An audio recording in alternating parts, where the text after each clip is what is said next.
എനിക്കാണെങ്കിൽ ഇവിടെ ഇരിക്കുമ്പോൾ അവിടുത്തെ അടുത്ത അമ്പലത്തിൽ ഉത്സവമാണ്. അവിടെ നിന്നുള്ള നല്ല മനോഹരമായ ഗാനം കേൾക്കുന്നുണ്ട്. ശ്രദ്ധ ഇടയ്ക്ക് അങ്ങോട്ട് പോകാതിരുന്നാൽ ഭാഗ്യം. സാഹചര്യങ്ങൾ പലതായിരിക്കാം, പക്ഷെ അതിലൂടെ ഇങ്ങനെ അല്ലെ നീന്തി നീന്തി പോവുക എന്നുള്ളതാണ് നമുക്ക് ചെയ്യാവുന്നത്. നമ്മൾ ഈ കഴിഞ്ഞ 2 ദിവസങ്ങളിലും സംസാരിച്ചു കൊണ്ടിരുന്നത് സെൽഫ് ഇമാൻസിപ്പേഷനെയാണ്, വിമോചനം. നമുക്ക് കുറെ ഭാരം തലവെച്ച് വേണമെങ്കിൽ നടക്കാം, വലിയ പാണ്ടക്കെട്ടും തോളിലേറി വേണമെങ്കിൽ നടക്കാം. ആവശ്യമെങ്കിൽ അതുപോലെ, ആവശ്യമില്ലാത്ത ഈ പാണ്ടക്കെട്ടുകളും അല്ലേ അതൊക്കെ ഇറക്കി വെച്ച് ഫ്രീ ആയിട്ട് നടക്കുമ്പോൾ സ്വാതന്ത്ര്യം അനുഭവിക്കാൻ സാധിക്കും. ടോണി മോറിസന്റെ ഒരു കോട്ട്, സ്വതന്ത്രമാകുക എന്നത് ഒരു കാര്യമാണ്, സ്വതന്ത്രമാക്കപ്പെടുന്ന സ്വത്വത്തെ സ്വന്തമാക്കുന്നത് വേറെ കാര്യം. സ്വതന്ത്രമാക്കപ്പെടുന്ന, നമ്മളിപ്പോൾ അതാണ് ചെയ്തുകൊണ്ടിരിക്കുന്നത്, നമ്മുടെ സ്വത്വത്തെ, നമ്മുടെ തനിമയെ, നമ്മുടെ ഐഡന്റിറ്റിയെ എന്ത് ചെയ്യുകയാണ്? സ്വതന്ത്രമാക്കുന്ന ഒരു പ്രക്രിയയിലൂടെയാണ് നാം കടന്നു പോകുന്നത്. That is what self emancipation. ഒന്നുകൂടെ ആ കോട്ട് പറയാം. സ്വതന്ത്രമാകുക എന്നതൊരു കാര്യമാണ്, സ്വതന്ത്രമാക്കപ്പെടുന്ന സ്വത്വത്തെ സ്വന്തമാക്കുക. സ്വതന്ത്രമാക്കപ്പെടുന്ന സ്വത്വം ഉണ്ടല്ലോ, ആ ഐഡന്റിറ്റിയെ, ഞാനെന്ന ഭാവത്തെ, എൻ്റെ അവസ്ഥയെ, എൻ്റെ തനിമയെ സ്വതന്ത്രമാക്കി അതിനെ സ്വന്തമാക്കുമ്പോൾ ജീവിതം കൂടുതൽ അർത്ഥവത്താകും. അതാണ് ടോണി മോറിസൺ പറഞ്ഞിരിക്കുന്നത്. നമ്മൾ തിരഞ്ഞെടുക്കാൻ സ്വതന്ത്രരാണ്. You are free to choose, but you are not free from the consequences of your choice. സ്വാതന്ത്ര്യം കിട്ടി. നമ്മൾ ഇന്നലെ കേട്ട കോട്ട് എന്തായിരുന്നു? It should be a chance to become better. അല്ലെ, സ്വാതന്ത്ര്യം എന്ന് പറയുന്നത്, അല്ലെങ്കിൽ ഇമാൻസിപ്പേഷൻ, ഫ്രീഡം എന്ന് പറയുന്നത് ഒരു ചാൻസ് ആണ്, വേറൊന്നുമല്ല. It is nothing but a chance, an opportunity to become better. ആ രീതിയിൽ നമ്മൾ കാണണം. അപ്പോൾ നമ്മൾ ഓരോ തീരുമാനമെടുക്കുമ്പോഴും ആ തീരുമാനമെടുക്കുന്നതിൻ്റെ കോൺസിക്വൻസസ്, അതിൻ്റെ പരിണതഫലം, റിസൾട്ട്, അതിൻ്റെ ഉത്തരവാദി നമ്മൾ എവിടെയായിരിക്കുന്നു, എങ്ങനെയായിരിക്കുന്നു, എന്ത് ചെയ്യുന്നു എന്നുള്ളതൊക്കെ നമ്മുടെ തീരുമാനം. വയലാറിനെ കുറിച്ച് കേൾക്കുമ്പോൾ ഏറ്റവും ഇഷ്ടപ്പെട്ട ഗാനം അല്ലെങ്കിൽ അർത്ഥപൂർണമായ ഗാനം എന്ന് ചോദിച്ചാൽ എന്തായിരിക്കും പറയുക? ചന്ദ്രക്കളപ്പം കാർത്തി ഉറങ്ങും. അവസാനിപ്പിക്കുന്നത് എങ്ങനെയാണ്? ഈ മനോഹര തീരത്ത് തരുമോ ഇനി ഒരു ജന്മം കൂടി.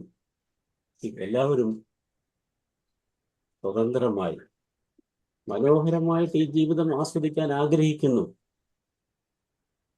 ആ മഹാനായ കവിയെ സംബന്ധിച്ച് പോലും ദർ വേർ ബ്ലോക്സ് ഉണ്ടായി, അല്ലെ? അദ്ദേഹത്തെ പൂർണ്ണനാക്കാനുള്ള, അദ്ദേഹത്തിൻ്റെ ലൈഫ് ആക്ച്വലൈസേഷന് തടസ്സം നിൽക്കുന്ന ഘടകങ്ങൾ ഉണ്ടായിരുന്നു എന്നുള്ളതാണ്. അതാണ് അദ്ദേഹം പരിതപിക്കുന്നത്. ഈ മനോഹര തീരത്തു തരുമോ ഇനിയൊരു ജന്മം കൂടിയോ. ഈ ഈ ലോകത്തൂടെ നമ്മൾ ഒരിക്കലും സഞ്ചരിക്കുന്നത് നമുക്കറിയാം, വയലാറിനും അറിയാം, പക്ഷെ ആഗ്രഹിച്ചു പോവുകയാണ്. അപ്പൊ നമ്മൾ ചെയ്യേണ്ടത് എന്താണ്? ഈ ലോകത്ത് ജീവിക്കുമ്പോൾ ആസ്വദിച്ച് ജീവിക്കുക. നമ്മളെ പരിമിതപ്പെടുത്തുന്ന ലിമിറ്റേഷൻസ്, ബൗണ്ടറീസ്, റിസ്ട്രെയിൻസ് എന്ത് തന്നെയായാലും നമ്മൾ അതാണ് പഠിച്ചുകൊണ്ടിരുന്നത്. there are internal as well as external restraints, blocks, നമ്മളെ തടസ്സപ്പെടുത്തുന്ന ഘടകങ്ങളുണ്ട്. അതിനെയൊക്കെ പൊട്ടിച്ചെറിഞ്ഞ് സ്വന്തമായി തനിമയോടുകൂടി, ഞാൻ ആരാണ് എന്നുള്ള തനിമയോടുകൂടി തന്നെ ജീവിക്കുമ്പോഴാണ് സെൽഫ് ആക്ച്വലൈസേഷൻ സംഭവിക്കുക, ജീവിത സാക്ഷാത്കാരം, ആത്മസാക്ഷാത്കാരം സംഭവിക്കുക. അപ്പോൾ സാഹചര്യങ്ങൾ മനോഹരമാക്കാനുള്ള ഉത്തരവാദിത്വം മറ്റുള്ളവർക്കാണോ? ആർക്കാണ്? നമുക്ക് തന്നെയാണ്, അല്ലേ? ആരാണ് നമ്മളെ രക്ഷിക്കാൻ വരിക? നമ്മളെ രക്ഷിക്കാൻ ആരെങ്കിലും വരുമോ? നോ. നമ്മളെ റെഡീം ചെയ്യുക, രക്ഷിക്കുക, നവീകരിക്കുക, അതിന് നാം തന്നെയാണ് ഉത്തരവാദി. ഓക്കെ, എന്താണ് സെൽഫ് ഇമാൻസിപ്പേഷൻ എന്ന് നമ്മൾ കഴിഞ്ഞ ദിവസങ്ങളിൽ സംസാരിച്ചു. അതുകൊണ്ടുകൂടെ പറയാം, it is the act of freeing ourselves. നമ്മളെ തന്നെ സ്വതന്ത്രമാക്കുകയാണ്. സ്വാതന്ത്ര്യം നേടുക എന്നൊന്നും അല്ല പറയുക, നമ്മളെ തന്നെ സ്വതന്ത്രമാക്കുന്ന പ്രക്രിയയാണ്. Freeing ourselves from any power that restricts our potential. നമുക്കൊക്കെ പൊട്ടൻഷ്യൽ ഉണ്ട്, അത് മാക്സിമം വളർത്തണം, അല്ലേ? അതിനെ തടസ്സപ്പെടുത്തുന്ന കാര്യങ്ങൾ എന്തൊക്കെയായിരുന്നു എന്ന് ഇന്റേണൽ ഒന്ന് പറയാമോ? 2 നമ്മുടെ നമ്മളെ തടസ്സപ്പെടുത്തുന്ന ഘടകങ്ങൾ ഓർത്തിരിക്കണം. അതുകൊണ്ടാണ് നമ്മൾ ഇടയ്ക്കിടയ്ക്ക് ഓർക്കണം. ചെയിൻസ്, നമ്മൾ തന്നെ ക്രിയേറ്റ് ചെയ്യുന്ന ചെയിൻസ് ആണെന്ന് പറഞ്ഞു. ആ ചെയിൻസ് ബ്രേക്ക് ചെയ്യണം. എന്താണ്? ഭയം, അല്ലേ? ആവശ്യമില്ലാത്ത ഭയം വേണം. ആവശ്യമില്ലാത്ത ഭയം, അലസത, അന്ധവിശ്വാസം, ഇതൊക്കെ നമ്മളെ റെസ്ട്രിക്റ്റ് ചെയ്യുന്ന ഇന്റേണൽ ഫാക്ടേഴ്സ് ആണ്. എക്സ്റ്റേണൽ ആയിട്ടുള്ളതോ ഔട്ട്സൈഡ് ഫാക്ടേഴ്സ് അല്ല. ഓക്കെ, ശീലങ്ങൾ നമ്മൾ ഉണ്ടാക്കിയെടുക്കണം. ഒരു സന്യാസി നേരത്തെ ഇങ്ങനെ ഭിക്ഷ യാചിച്ചു വരുന്ന, അങ്ങനെയായിരുന്നല്ലോ അവരുടെ ജീവിതവും, അല്ലേ? ഭിക്ഷ യാചിച്ച് കിട്ടുന്നത് കൊണ്ട് ജീവിക്കുക. അങ്ങനെ ഒരു വീട്ടിൽ സന്യാസിയും അയാളുടെ ഒരു സഹായിയും ഉണ്ട്. അവിടെ എത്തിയപ്പോൾ എന്നാണെങ്കിൽ ആ വീട്ടിൽ പത്നിയാണ്, ഒന്നുമില്ല ശരിക്കും. Actually there was nothing. ആ വീട്ടിൽ ഉണ്ടായിരുന്നില്ല കൊടുക്കാൻ, അരിയോ. പഴയ കാലമാണ്. അപ്പോൾ ഒരു പെൺകുട്ടി ഇറങ്ങി വന്നു പറഞ്ഞു, സ്വാമി ഇവിടെ ഒന്നുമില്ല, പൊക്കോളൂ എന്ന് പറഞ്ഞു. അപ്പോൾ അദ്ദേഹം അവിടെ തന്നെ നിന്നു. ഒന്നുമില്ലത് പറഞ്ഞില്ലേ? ഉള്ള കാര്യമാണ് പറഞ്ഞു. ഒന്നുമില്ല ഇവിടെ, പൈസയോ ധാന്യങ്ങളോ ഒന്നുമില്ല. എങ്കിൽ മോളെ, നീ ഒരു കാര്യം ചെയ്യൂ, ആ മുറ്റത്ത് നിന്ന് അല്പം മണ്ണ് വാരി ഈ പാത്രത്തിൽ. അപ്പോൾ ആ കുട്ടി അങ്ങനെ ചെയ്തു. അപ്പോൾ ആ സഹായി ചോദിച്ചു, ഗുരു, എന്തുകൊണ്ടാണ് മണ്ണ് വാങ്ങിയത്? നമുക്ക് അടുത്ത വീട്ടിൽ പോയാൽ ഇഷ്ടം പോലെ കിട്ടില്ലായിരുന്നു. അപ്പൊ ഗുരു പറഞ്ഞു, ഇന്നിപ്പം ഞാനത് വാങ്ങാതെ പോയാൽ അവൾ ഈ ദാനം ചെയ്യുക എന്നുള്ള നല്ല ശീലം പഠിക്കില്ല. ഇന്ന് ഞാൻ ഈ മണ്ണ് വാങ്ങിയത് കൊണ്ട് അവൾ ഓർത്തു, ആരെങ്കിലും സഹായവുമായി വന്നാൽ കൊടുക്കാനായിട്ട് ഉള്ള ശീലം അവൾക്കുണ്ടാകണം. അതുകൊണ്ടാണ് ഞാൻ അങ്ങനെ പറഞ്ഞത്. അപ്പോൾ നമുക്കും എന്താണ് വേണ്ടത്? ശീലങ്ങൾ നമ്മൾ ക്രിയേറ്റ് ചെയ്യുകയാണ് വേണ്ടത്. നല്ല ശീലങ്ങൾ നമ്മൾ ക്രിയേറ്റ് ചെയ്യണം. അപ്പോൾ അത് ബോധപൂർവം ശ്രമിക്കണം എന്നുള്ളതാണ് ആ കഥയിൽ നിന്ന് പറയുന്നത്, അല്ലേ? നമ്മൾ ഇങ്ങനെ ചെയ്യണം, അങ്ങനെ ചെയ്യാം, ഇങ്ങനെ ചെയ്യാം എന്നൊക്കെ ഓർത്ത് ആലോചിച്ചിരിക്കുന്നതിലല്ല കാര്യം. എന്തെങ്കിലും ചെയ്യാൻ പറ്റുന്നത് ചെയ്യണം എന്നുള്ളതാണ്. കഴിഞ്ഞ ദിവസം ഞാനൊരു വീഡിയോ കണ്ടത് ഓർക്കും, നിങ്ങൾ കണ്ടിട്ടുണ്ടാവും. ഒരു അന്ധൻ ഇങ്ങനെ റോഡ് ക്രോസ് ചെയ്യാനായിട്ട് അദ്ദേഹത്തിന്റെ സ്റ്റിക്കുമായിട്ട് ഇങ്ങനെ ടച്ച് ചെയ്തുകൊണ്ട് നിൽക്കുന്നു. റോഡ് ക്രോസ് ചെയ്യാനായിട്ട് ശ്രമിക്കുകയാണ്. കുറേ സമയം നിൽക്കുന്നുണ്ട്. അവിടെ വേറെ 2 പേര് പുറകിലുണ്ട്, ഒരു ലേഡിയുണ്ട്, വേറൊരു മനുഷ്യനും ഉണ്ടെന്നാണ് ഞാൻ ഓർക്കുക. അവരൊന്നും ചെയ്തില്ല. കുറേ സമയം കഴിഞ്ഞപ്പോൾ ഒരു പെൺകുട്ടി അതിലെ വന്നു. അവൾ സ്കൂളിൽ പോകുന്നതാണെന്ന് എനിക്ക് തോന്നുന്നു, ബാഗൊക്കെ ഉണ്ട്. വന്നിട്ട് അവിടെ ഇവിടേക്ക് അങ്ങോട്ടും ഇങ്ങോട്ടൊക്കെ നോക്കിയിട്ട് ഈ മനുഷ്യനെ കണ്ടു. അവൾ നേരെ ചെന്ന് അയാളുടെ കൈ പിടിച്ച് റോഡ് ക്രോസ് ചെയ്യാനായിട്ട് സഹായിച്ചു.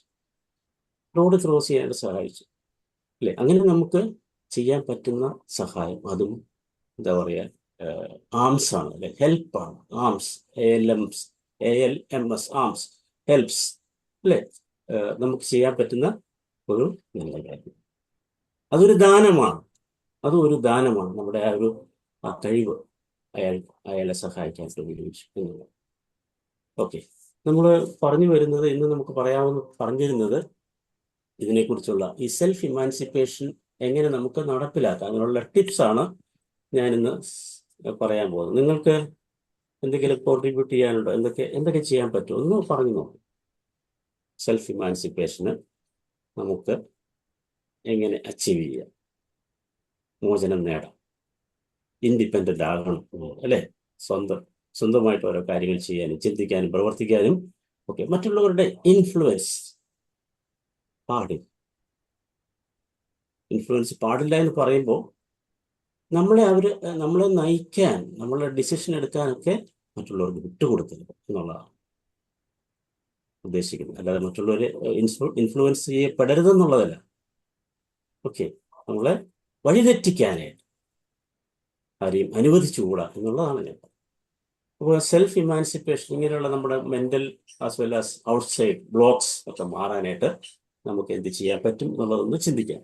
അതാണ് എന്നിട്ട് നമുക്ക് നാളെ സെൽഫ് ഇമാൻസിപ്പേഷൻ പ്രൊക്ലമേഷൻ എഴുതണം. നമ്മളിത് പ്രഖ്യാപിക്കുകയാണ്, ഞാൻ ഇന്ന കാര്യങ്ങളിൽ നിന്ന് ഞാൻ വിടുതൽ നേടും, പ്രൊക്ലെയിം ചെയ്യുകയാണ്, പ്രഖ്യാപനം നടത്തുക. അങ്ങനെയാണ് നാളെയാണ് എൻ്റെ ഈ ഒരു സെഷൻ അവസാനിക്കുക കേട്ടോ. ഇന്നിപ്പോൾ നമുക്ക് ഈ പ്രാക്ടിക്കൽ ടിപ്സ് സംസാരിച്ചുകൊണ്ട് അവസാനിപ്പിക്കാം എന്ന് തോന്നുന്നു. പറയൂ, കോൺട്രിബ്യൂട്ട് ചെയ്യൂ. നമ്മളെ നിയന്ത്രിക്കുന്ന നമ്മുടെ ട്രോളുകളൊക്കെ ഉണ്ട്. സാധാരണ നമുക്കറിയാം, നമ്മുടെ ഒരു വ്യക്തിയെ നല്ലൊരു സമയം അപഹരിച്ച് നിയന്ത്രിക്കുന്നത് ഇന്ന് നമ്മുടെ ട്രോളുകളൊക്കെയാണ്, നമ്മുടെ മൊബൈലിലൊക്കെ. സത്യത്തില് അത് നമ്മളെ എത്രമാത്രം നശിപ്പിക്കുന്നുണ്ട് എന്ന് തിരിച്ചറിയുമ്പോൾ ഈ ബന്ധനം, നമ്മളെ ഈ അദൃശ്യ ബന്ധനം നമുക്ക് മാറ്റിയെടുക്കാൻ കഴിയും. താങ്ക് യു ജോജോൺ സാർ.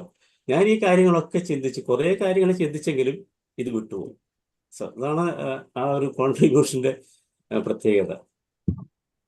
തീർച്ചയായിട്ടും നമ്മൾ കണ്ടുകൊണ്ടിരിക്കുകയാണ്. ചില സമയത്തൊക്കെ നമ്മളും അതിൽ പെട്ടുപോകാറുണ്ട്, അല്ലേ? നമ്മൾ കണ്ടുകൊണ്ടിരിക്കുകയാണ്. കുട്ടികൾ മാത്രമാണ്, മുതിർന്നവർ, ഏത് പ്രായക്കാരും വേസ്റ്റിംഗ് ദ ടൈം. ഈ പറയുന്ന നമ്മളിത് കണ്ടുകൊണ്ടിരിക്കുമ്പോഴത്തേക്ക് അവർ പണം ഉണ്ടാക്കുന്നുണ്ടായിരിക്കും, അല്ലേ? ഈ റീൽസിന് എനിക്ക് തോന്നുന്നു പേയ്മെന്റ് കിട്ടുന്നുണ്ട്. അപ്പോൾ നമ്മൾ ബലിയാടാകുകയാണ്. V R victims. നമ്മൾ അതിൻ്റെ വിക്ടിംസ് ആകുകയാണ്. നമ്മൾ ഇന്നലെ പറഞ്ഞു, നമുക്ക് തന്നെയും മറ്റുള്ളവരുടെയും ഒക്കെ വിക്ടിം ആകരുത്, അല്ലേ? വിക്ടിം, ഇരയാകരുത്. പക്ഷെ എന്താണ് സംഭവിച്ചുകൊണ്ടിരിക്കുന്നത്? അതാണ് സംഭവിച്ചുകൊണ്ടിരിക്കുന്നത്. ഇതൊരു നല്ലൊരു എക്സാമ്പിളാണ്. Thank you Joy sir. അപ്പോൾ നമുക്ക് ഒരു ഐ ഓപ്പണിംഗ് ടിപ്പായിട്ട് ഇതിനെ കാണാം. നല്ലതിന് വേണ്ടി തിരിയൂ.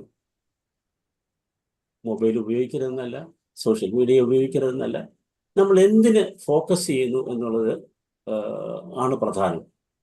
നമ്മൾ എന്തിന് ഇമ്പോർട്ടൻസ് കൊടുക്കുന്നു എന്നുള്ളതാണ് പ്രധാനം. ആ രീതിയിൽ സോഷ്യൽ മീഡിയ ഒക്കെ ഉപയോഗിക്കാം എന്നുള്ളതാണ്. അത് നല്ലൊരു ടിപ്പാണ്. വേറെ ആരെങ്കിലും എന്തെങ്കിലും പറയുന്നുണ്ടോ? സെൽഫ് എമാൻസിപ്പേഷന്റെ ഏറ്റവും ഇമ്പോർട്ടൻ്റ് ആയിട്ട് ചിന്തിക്കേണ്ട എനിക്ക് തോന്നിയിട്ടുള്ള കാര്യം, അൾട്ടിമേറ്റ്ലി എനിക്ക് ഞാനേ ഉള്ളൂ എന്നുള്ള ഒരു ചിന്ത തന്നെ വെക്കുമ്പോൾ തന്നെ നമുക്ക് ഈ കാര്യങ്ങളിലെല്ലാം നല്ലൊരു സൊല്യൂഷൻ കിട്ടും. നമുക്ക് പലതരം സഹായിക്കാനുള്ള ആൾക്കാരുണ്ടാവും, നമുക്ക് മറ്റേ ഈ പറഞ്ഞ മാതിരി തെറ്റിദ്ധരിപ്പിക്കാനുള്ള ആൾക്കാരുണ്ടാവും, ഇതുപോലുള്ള പല വെന്യൂസും ഉണ്ടാവും. എങ്കിൽ കൂടി ഞാൻ എന്നെയാണ് പ്രൊട്ടക്ട് ചെയ്യേണ്ടത്, അത് എൻ്റെ കടമ മാത്രമാണ് എന്നുള്ള ചിന്ത വരുമ്പോഴാണ് നമുക്ക് ഈ കാര്യങ്ങളിലെല്ലാം ഒരു വലിയൊരു സൊല്യൂഷൻ കണ്ടെത്താൻ പറ്റുക എന്നുള്ളതാണ് എൻ്റെ ഒരു ചിന്ത. അതെ, ഇതൊരു ഷീൽഡാണ്. ഞാൻ നേരത്തെ പറഞ്ഞു, ഇത് നമ്മൾ എന്താണ് വിമലീകരിക്കുന്ന, അല്ലേ, അഴുക്കൊക്കെ കളയുന്ന ഒരു പ്യൂരിഫിക്കേഷൻ പ്രോസസ്സാണ്. നമ്മളൊരു വാഷിംഗ് മെഷീനിലൂടെ കടന്നുപോയി വരുന്ന ഒരു പ്രക്രിയയാണ്. നമ്മൾ ഈ അഴുക്കെല്ലാം കളയുക, അഴുക്ക്, അല്ലേ, മനസ്സിലുള്ള അഴുക്ക്, പുറമെയുള്ള അഴുക്ക്, അതെല്ലാം കളയുന്ന ഒരു പ്രക്രിയയാണ്.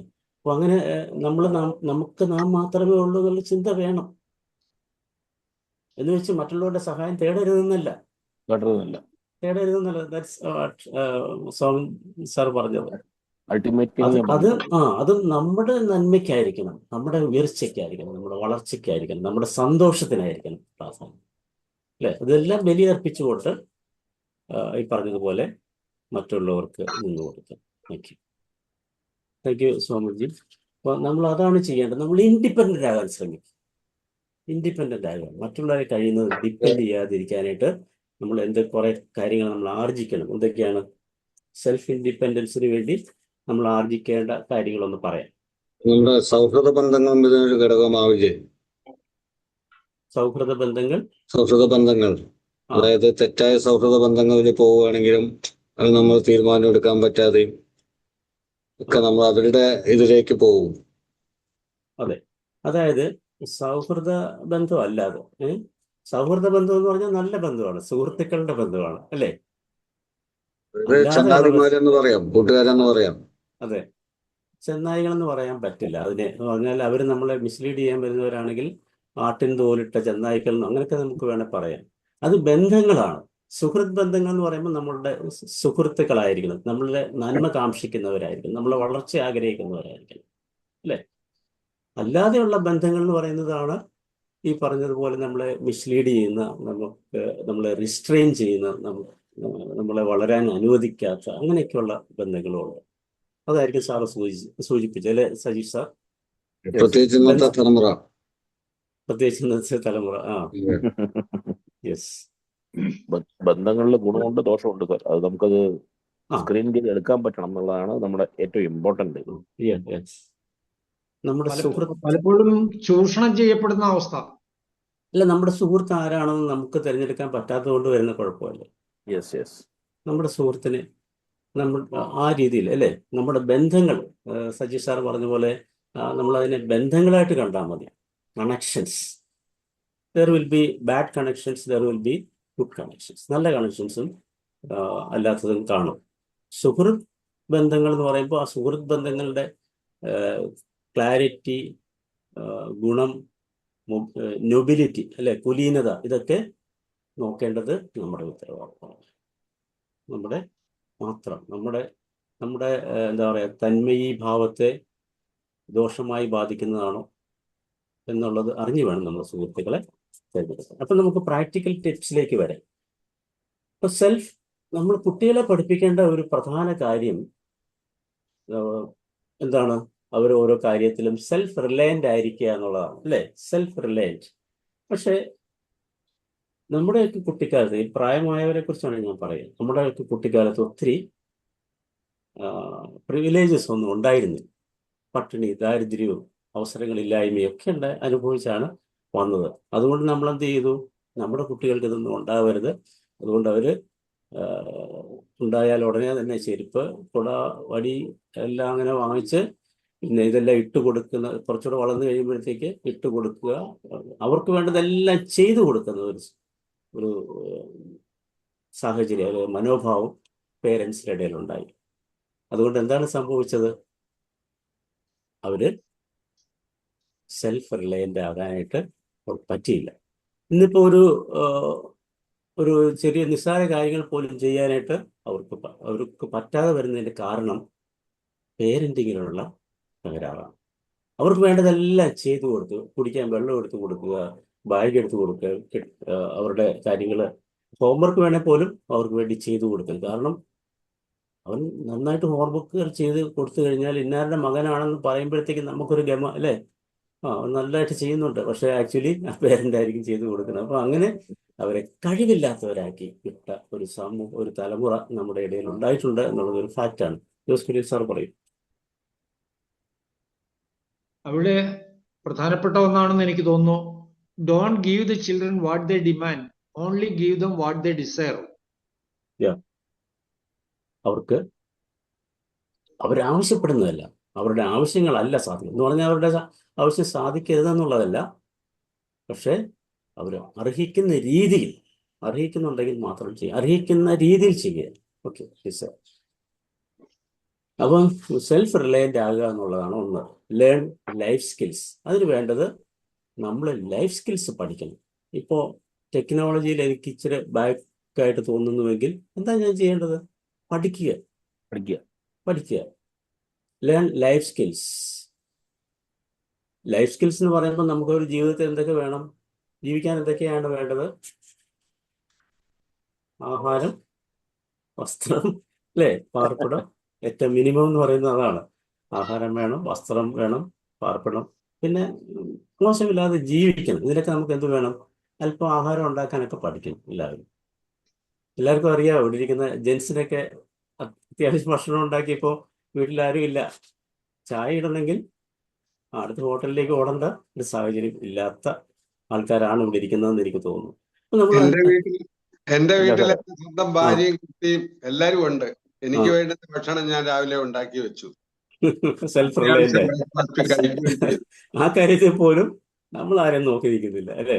അപ്പോൾ ഇല്ല, സെൽഫ് never. ഇൻഡിപെൻഡന്റ് ആകുക എന്നുള്ളതാണ്. അതിനുവേണ്ടി നമുക്ക് പഠിക്കാവുന്ന നമ്മൾ മറ്റൊരാൾക്ക് ഒരു മാതൃകയാവണം എങ്കിൽ നമ്മളുടെ ജീവിത രീതി അത് മറ്റൊരാൾ സ്വീകരിക്കുന്ന രീതിയിൽ, അതായത് നമ്മുടെ ജീവിത രീതി കാണുമ്പോൾ അവർക്കൊരു ഒരു സന്തോഷം തോന്നണ, ഇതുകൊണ്ട് കുഴപ്പമില്ല എന്ന്. അപ്പൊ അതേ രീതിയിൽ നമ്മൾ പോകാൻ ശ്രമിക്കുക. അപ്പൊ നമ്മൾ തന്നെ ആയിരിക്കണം മറ്റുള്ളവർക്കൊരു മാതൃക. അത് കാണുമ്പോൾ ഓക്കെ ആവും. അതാണ് പറയാനുള്ളത്. അപ്പോൾ നമ്മൾ സെൽഫ് മറ്റുള്ളവരുടെ റിലയന്റ് ആകാൻ മറ്റുള്ളവരുടെ വേണ്ട സന്തോഷമല്ല സാറേ, ആ, നമുക്ക് ടൈമിനും നേരത്തൊക്കെ വേണമെങ്കിൽ നമ്മൾ ഉണ്ടാക്കാതുള്ളത് മാത്രമാണ് അതിന്റെ ഇമ്പോർട്ടന്റ്. അല്ലാണ്ട് മറ്റുള്ളവർക്ക് സന്തോഷമൊന്നും വരാനൊന്നും പോകുന്നില്ല. അതെ അതെ അതെ മാതൃകയാവണ്ടേ. മാതൃകയാകാം. സന്തോഷം വേണ്ട, അവർക്ക് കണ്ടുപഠിക്കാൻ ഒരു മാതൃകയാണ്. അപ്പോൾ അങ്ങനെ കാണുമ്പോൾ തന്നെ അവര് ഒരു ഇത് കൊള്ളാമല്ലോ, അവർക്ക് ഒരു സ്വാതന്ത്ര്യം കിട്ടിയ പോലെ ആകും അല്ലേ? അപ്പോൾ അങ്ങനെ നമ്മൾ സെൽഫ് റിലയന്റ് ആകാനായിട്ടുള്ള ഇൻഡിപെൻഡന്റ് ആകാനുള്ള സ്കിൽസ് നമ്മൾ പഠിക്കണം. ഇപ്പോൾ മുറ്റമടിക്കുക. ഇപ്പോൾ യെസ് സർ. ഞാന് ഓട്ടിസം റിലേറ്റഡ് ആയിട്ടുള്ള കാര്യങ്ങൾ വി ജോസഫ് സാറിൽ നിന്ന് പഠിക്കുമ്പോൾ അദ്ദേഹം പറയുന്നത് പലപ്പോഴും ഈ കുട്ടികൾ ഹൈപ്പർ ആക്റ്റീവ് ആയിട്ടുള്ളവരെയൊക്കെ സംബന്ധിച്ചിടത്തോളം അവർ ആ ഏകാന്തതയിലാണ് എപ്പോഴും കഴിയുക. അതിനെ ബ്രേക്ക് ചെയ്യാൻ ഏറ്റവും അനിവാര്യമായിട്ടുള്ളത് ഇപ്പോ അടുക്കളയിൽ ആഹാരം പാകം ചെയ്യുന്ന സമയത്ത് അവരെ കൂടെ കൂട്ടുക, കറിക്ക് അരിയാനും അതുപോലെ തന്നെ പാത്രം കഴുകാനും എല്ലാ കാര്യങ്ങളിലും അവരെ ഇൻവോൾവ് ചെയ്യിക്കുക. അവരെ മാക്സിമം ഏകാന്തതയിൽ നിന്ന് മാറ്റിക്കൊണ്ടുവരുന്നത് അവരിൽ പരിവർത്തനത്തിന് ഏറെ സഹായകമാകും. ഇതിന്റെ ഭാഗമായി തന്നെ നമ്മൾ ചിന്തിക്കുമ്പോൾ രാവിലെ എഴുന്നേറ്റ് വരുമ്പോൾ അവരുടെ പുതപ്പൊന്ന് മടക്കി വെക്കാൻ, ആ ബെഡൊന്ന് നേരെയാക്കി ഇടാൻ, ഇത്തരത്തിലുള്ള ശീലങ്ങളൊക്കെ പഠിപ്പിക്കേണ്ടത് തീർത്തും അനിവാര്യമാണ്. അപ്പോൾ അക്കാര്യത്തിൽ എനിക്ക് ബിജീസിനെ നല്ലൊരു മാതൃകയായി കാണാൻ കഴിഞ്ഞിട്ടുണ്ട്, കുട്ടികളെ കൊണ്ട് അത്തരത്തിൽ ചെയ്യിക്കുന്നത്. ഇത് നമ്മള് ലോക്കൽ ആക്ഷന്റെ ഭാഗമായിട്ട് എപ്പോഴെങ്കിലും കുട്ടികൾക്ക് വേണ്ടി ക്യാമ്പുകളൊക്കെ സംഘടിപ്പിക്കുകയും ഇത്തരം ശീലങ്ങൾ അവരിൽ വളർത്തിയെടുക്കാൻ ശ്രമിക്കുന്നത് വളരെ ഗുണകരമാവും എന്നാണ് എനിക്ക് തോന്നുന്നത്. Thank you sir. നമുക്ക് ഇന്ന് ഒരു കാര്യം പറയാനായിട്ട് പറ്റുന്നുള്ളൂ എന്ന് എനിക്ക് തോന്നുന്നു. സെൽഫ് റിലയന്റ് ആകാൻ അല്ലെങ്കിൽ ഇൻഡിപെൻഡന്റ് ആകാൻ നമുക്ക് ചെയ്യാൻ പറ്റുന്ന സ്കിൽസ് അത് പറഞ്ഞ് നമുക്കിന്ന് അവസാനിപ്പിക്കാം. ഇതിങ്ങനെ നീണ്ടുപോകും എന്നുള്ളതിനെ കുറിച്ച് എനിക്കൊരു ആശങ്കയുണ്ട്.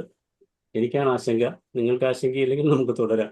അപ്പോൾ നമ്മൾ സെൽഫ് റിലയന്റ് ആകാനായിട്ട് നമുക്ക് നോക്കൂ. ഞാൻ ഈ ഫ്യൂസ് കിട്ടുന്ന പണ്ടൊക്കെ എപ്പോഴെപ്പോഴും ഒരു കാറ്റടിച്ച ഉടനെ ഫ്യൂസ് പോകുന്ന സംഭവം ഉണ്ടായിരുന്നു, നിങ്ങളൊക്കെ ഓർക്കുന്നുണ്ടാവും. എനിക്ക് ഭയങ്കര ടെൻഷനായിരുന്നു, എനിക്ക് അറിയില്ല. അവസാനം പഠിച്ചു കേട്ടോ, ഒത്തിരി വർഷങ്ങൾ അതൊരു ടെൻഷനായിട്ട്. അപ്പോൾ ഇങ്ങനെയുള്ള സ്കിൽസ് നമ്മൾ അല്ലെങ്കിൽ ഓടിപ്പോ അടുത്ത ആളെ വിളിക്കണം, അതായത് ഒന്ന് ഫ്യൂസ് കെട്ടി തരുമെന്ന് ചോദിച്ചാൽ അയലോക്കംകാരനെ വിളിക്കേണ്ടി വരും. അങ്ങനെയൊക്കെ ചെയ്തിട്ടുണ്ട്. അതൊരു പേടി സ്വപ്നം എന്ന് പറഞ്ഞതുപോലെ നമുക്ക് ചെറിയ ചെറിയ കാര്യങ്ങൾ സെൽഫ് റിലയൻ്റ് ആയിട്ട് ചെയ്യാനുള്ള കാര്യങ്ങൾ, ഡ്രൈവിംഗ് പഠിക്കുക എന്നുള്ളത് അല്ലെ, മറ്റുള്ളവരെ ഡിപ്പെൻഡ് ചെയ്യാതെ ചെറിയ ചെറിയ ഹാൻഡ്. ഇപ്പോൾ ഒരു ഷർട്ടിൻ്റെ ബട്ടൺസ് പോയി എന്ത് ചെയ്യും, ഉടനെ കടയിലോട്ട് ഓടേണ്ടി വരില്ലേ, നമ്മൾ ആ ബട്ടൺസ് എങ്കിലും പിടിപ്പിക്കാനുള്ള തുന്നൽ പഠിച്ചിരിക്കണം. അങ്ങനെയാണ് നമ്മൾ പ്രാക്ടിക്കൽ സ്കിൽസ് പഠിക്കാവുന്ന മാക്സിമം പഠിക്കുക എന്നുള്ള ഒരു ഒറ്റ പോയിന്റ് പറഞ്ഞുകൊണ്ട് നമുക്കിന്ന് അവസാനിപ്പിക്കാമെന്ന് തോന്നുന്നു. അല്ലെങ്കിൽ സജീഷ് സാർ തന്നെ വെടിവെക്കും. അപ്പോൾ സെൽഫ് ഇമാൻസിപ്പേഷൻ വളരെ പ്രധാനപ്പെട്ട ഒരു സെൽഫ് ആക്ച്വലൈസേഷനുള്ള വലിയൊരു സ്റ്റെപ്പാണെന്നുള്ളത് ഇന്ന് വീണ്ടും നമുക്ക് ഉറപ്പിച്ച് പറയാം. ഇമാൻസിപ്പേഷൻ പ്രൊക്ലമേഷൻ അന്ന് അമേരിക്കയിൽ നടന്നത് അടിമകളെ വിമോചനപ്പെടുത്താനുള്ള ഒരു പ്രഖ്യാപനമായിരുന്നു. എന്ന് പറഞ്ഞ പോലെ സെൽഫ് ഇമാൻസിപ്പേഷനുള്ള പ്രഖ്യാപനം, സെൽഫ് ഇമാൻസിപ്പേഷൻ പ്രൊക്ലമേഷൻ, അതിലേക്കാണ് നമ്മുടെ യാത്ര. അത് അടുത്ത ദിവസങ്ങളിൽ ഇങ്ങനെ പോയാൽ കുറച്ചുകൂടെ ദിവസം എടുക്കും. അടുത്ത ദിവസങ്ങളിൽ നമുക്ക് ആ പ്രഖ്യാപനം നടത്തി ഈ സെഷൻ അവസാനിപ്പിക്കാമെന്ന് വിചാരിക്കുന്നു. ഇന്ന് എല്ലാവർക്കും ഈ എന്നെ കേട്ടിരുന്ന എല്ലാവർക്കും, അതുപോലെ തന്നെ നമ്മൾ കോൺട്രിബ്യൂട്ട് ചെയ്ത ജോയ് സാറ്, സജീഷ് സാറ്, ജോസ്കുരി സാറ്, എല്ലാവർക്കും നന്ദി പറഞ്ഞുകൊണ്ട് നിർത്തുന്നു. നമസ്കാരം. Thank you sir. Thank you Joseph sir. മനോഹരമായ വിഷയം. ഇപ്പോൾ ചിലരുടെ മുഖത്ത് നോക്കുമ്പോൾ ഞാൻ ഉൾപ്പെടെ ഇത് എന്നെ ഉദ്ദേശിച്ചാണ്, എന്നെ മാത്രം ഉദ്ദേശിച്ചാണ് സാറ് സംസാരിച്ചത് എന്നുള്ളതാണ് ഇന്നത്തെ കൺക്ലൂഷൻ എനിക്ക് തോന്നുന്നത്. അപ്പൊ അങ്ങനെ തോന്നണം. ഭക്ഷണമൊക്കെ ഉണ്ടാക്കുമ്പോഴേ ഈ ആസ്വാദനമൊക്കെ പോകില്ലെന്ന് എനിക്ക് സംശയം. കാരണം ഇവിടെ പറഞ്ഞാൽ ആരെങ്കിലും ഉണ്ടാക്കി തരുമ്പോഴാണ് നമുക്ക് ഒരു ആസ്വാദനം. തൊട്ടപ്പുറത്ത് ഒരാൾ ഇന്ന് ഇടയ്ക്കിടയ്ക്ക് ഇങ്ങനെ നോക്കുന്നുണ്ട് എന്നെ. അതെ, എനിക്കൊരു പോയിന്റ് പറ്റൂ ഡ്രൈവിങ്ങിന്റെ കാര്യം മാത്രം. പക്ഷെ എനിക്കെതിരെ 3-4 പോയിന്റ് ഇവിടെ വീശിയിട്ടുണ്ട്. അപ്പൊ തീർച്ചയായും ജോസഫ് ജോൺ സാർ, ഇത് തന്നെയാണ് നമുക്ക് വേണ്ടത്. ചർച്ചയിലൂടെയും മറ്റു നമുക്ക് നമ്മുടെ അകത്തേക്ക് ചിന്തിക്കാൻ പാകത്തിനുള്ള കാര്യങ്ങള് അത് തന്നെയാണ് സാർ. ഇങ്ങനെ തന്നെ നമുക്ക് ദിവസം കൂടുന്നതുകൊണ്ട് കുഴപ്പമൊന്നുമില്ല. നമുക്ക് കുറച്ചായി ഭക്ഷിക്കാം, അത്രേ വേണ്ടു. ദിവസം കൂടി പോട്ടെ, കുഴപ്പമില്ല. അപ്പൊ നമുക്കൊരു 3 മിനിറ്റ് സമയം നമുക്ക് ചർച്ചയ്ക്ക് വെക്കാം. കാരണം പദവി പോകേണ്ടവരുണ്ട്. നാൻസി മാമ, സാരി മാമ ഒക്കെ പോകണമെന്ന് പറഞ്ഞിട്ടുണ്ടായിരുന്നു, സൺഡേ ആയതുകൊണ്ട്. അപ്പൊ ഒരു 3 മിനിറ്റിനകം നമുക്ക് അവസാനിപ്പിക്കാം. അപ്പൊ ഒന്ന് ഈ സെഷനെ കുറിച്ചുള്ള അഭിപ്രായങ്ങളും ചർച്ചകൾ വല്ലതും ഉണ്ടെങ്കിൽ അതും. ചർച്ചയ്ക്ക് ഇന്ന് ഉത്തരം പറഞ്ഞില്ലെങ്കിലും അടുത്ത ദിവസത്തേക്ക് സാറത് മറുപടി പറയാം. അപ്പൊ എന്തെങ്കിലും ഡിസ്കഷൻ വേണം. അതെ, എല്ലാവരും ഇതിൽ പാർട്ടിസിപ്പേറ്ററി ലേണിംഗ് മെത്തേഡ് എന്ന് പറയുന്ന പോലെ നമ്മൾ ഇതിൽ എല്ലാവരും ഭാഗവക്കാവണം എന്നത് കൂടി ഓർമ്മിപ്പിക്കുകയാണ്. ഇനി ഇതിനകത്ത് പറ്റിയില്ലെങ്കിൽ നമ്മുടെ ഗ്രൂപ്പിനകത്ത് ചർച്ചയിടാം. നമ്മുടെ ഗ്രൂപ്പിൽ നമ്മൾ മാത്രമേ ഉള്ളൂ. അപ്പൊ അതിനകത്തും ചർച്ചയിടാം, സംശയങ്ങളോ കാര്യങ്ങളൊക്കെ ആയിട്ട്. അപ്പൊ അതുകൂടി ഒന്ന് ഓർമ്മിപ്പിക്കുകയാണ്. ഒപ്പം തന്നെ ഒരു കാര്യം കൂടി, ഇപ്പൊ ഞാൻ തന്നെ 1 മിനിറ്റ് എടുത്തു. ഒപ്പം തന്നെ നമ്മൾ പാലിച്ചു വന്ന ശീലങ്ങൾ, നായർ സാബ് പറഞ്ഞ പോലെ രാവിലെ കൃത്യമായി ഭക്ഷണമൊക്കെ വെക്കുന്ന പോലെ നമ്മൾ പാലിച്ചു വന്ന ശീലങ്ങൾ അതേപോലെ തന്നെ തുടർന്നുകൊണ്ട് പോകണം. To do list, gratitude journal എന്നീ കാര്യങ്ങളെല്ലാം ഇടയ്ക്ക് നമുക്കൊന്ന് ഇവാലുവേറ്റ് ചെയ്യാം എന്ന് മാത്രം ഓർമ്മിപ്പിച്ചുകൊണ്ട് ഓവർ ടു പ്ലാറ്റ്ഫോം ചർച്ചയ്ക്ക് വേണ്ടി. ജോയ് സാർ.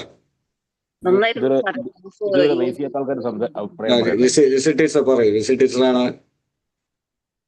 അല്ല, ക്ലാസ് ഇതുപോലെ ഇന്ററാക്റ്റീവ് ആയിട്ട് പോയാൽ മതി. ഇന്നത്തെ കൂടുതൽ ബെറ്റർ ആയിരുന്നു, നന്നായിരുന്നു, ഇഷ്ടപ്പെട്ടു, സന്തോഷം. ഇങ്ങനെ പോയാൽ മതി എന്നാണ് തോന്നുന്നത്. സ്പീഡ് വേണ്ട തോന്നുന്നത്. Thank you sir. ശ്രീപ്രിയാജിക്ക് എന്തോ പറയാനുണ്ടോ? സജീഷ് സാറിന്റെ കാര്യമാണ്.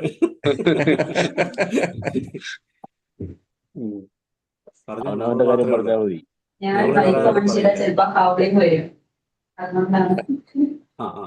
അവിടെയാണ്, റൂമിലാണ്. പറഞ്ഞോ. ഒരു റൂം ആയതുകൊണ്ട് പറയാൻ ബുദ്ധിമുട്ടുണ്ടല്ലേ? അല്ല, ഇപ്പൊ സാർ ഓഫ് ചെയ്തിട്ടുണ്ട്. പറയൂ.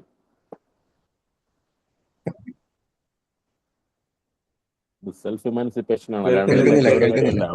അവനവന്റെ കാര്യം പറയൂ. പറയുന്നില്ലേ? കേൾക്കുന്നില്ല. രണ്ടുപേരും ഓഫീസ് തോന്നുന്നു.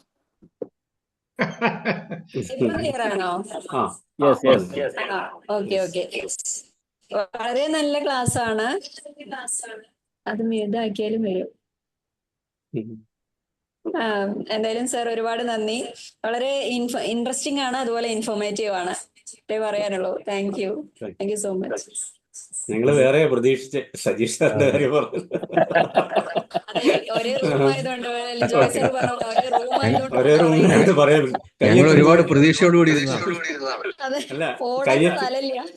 കയ്യെത്തും ദൂരത്തായിരിക്കുന്നു, അതുകൊണ്ട് പറയുന്നത്. എക്സ്പ്രഷൻ നേരിട്ട് കാണുമ്പോണ്ടേ, അതാണ് വിഷയം. എന്നാ പറയുന്നു? അതെ, വിമൽജി ഉണ്ട്, എന്തെങ്കിലും പറയൂ വിമൽ സാറ്. ഇത്രയും പെട്ടെന്ന് തന്നെ ഒരു 3 ക്ലാസ് എടുക്കാനായിട്ട് തയ്യാറായ ജോസഫ് ജോൺ സാറിന് പ്രത്യേക അഭിനന്ദനങ്ങൾ. പിന്നെ എല്ലാവർക്കും ജീവിതത്തിൽ ഇത്രയും വർഷത്തെ എക്സ്പീരിയൻസിൽ നല്ലതെന്ന് തോന്നിയ കുറച്ച് അനുഭവങ്ങളൊക്കെ ഉണ്ടാവുമല്ലോ. ആ അനുഭവങ്ങളെല്ലാം ഒരു ക്ലാസ് പോലെ, ഒരു കഥ പോലെ പറഞ്ഞ് എല്ലാവർക്കും പ്രചോദനം കൊടുക്കാൻ എല്ലാവർക്കും സാധിക്കട്ടെ എന്നാണ് പറയാനുള്ളത്. ഇന്നത്തെ ക്ലാസ് എടുത്ത ജോസഫ് ജോൺ സാറിന് പ്രത്യേക അഭിനന്ദനങ്ങൾ. എല്ലാവരും സാറന്മാരാവുക. എല്ലാവരും ഒരുങ്ങിയിരിക്കുക. കാരണം ഞാൻ സൈഡിലേക്ക് മാറും അധികം വൈകാതെ. അതുകൊണ്ട് ക്ലാസ് എടുക്കാനായിട്ട് എല്ലാവരും, ലിസി ടീച്ചർ ചിരിക്കുകയൊന്നും വേണ്ട. ഇങ്ങനെ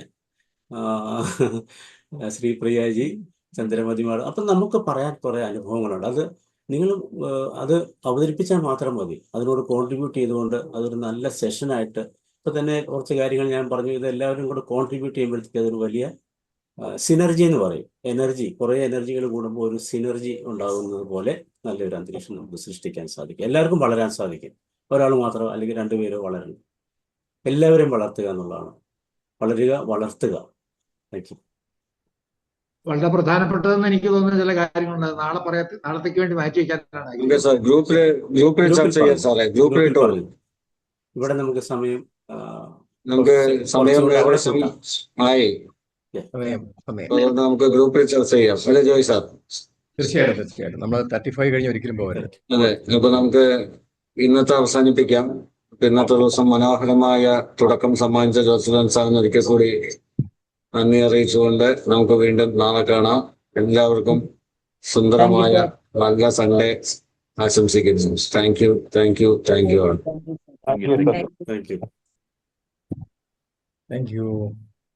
ഓക്കെ, താങ്ക് യു. തിരക്കില്ലാത്തൊരു വേണേ ഇരിക്കെ. തിരക്കില്ലാത്തൊരു എന്തെങ്കിലും പറയാനുണ്ടെങ്കിൽ ഇപ്പൊ ജോസ് സാറിന് എന്തെങ്കിലും പറയാൻ കാണും. സജീവ് സാറിന് പ്രശ്നമില്ലല്ലോ. ഓഫ് ചെയ്യൂ, മറ്റേ ലൈവ് ഓഫ് ചെയ്യൂ, റെക്കോർഡ് ഓഫ് ചെയ്യൂ.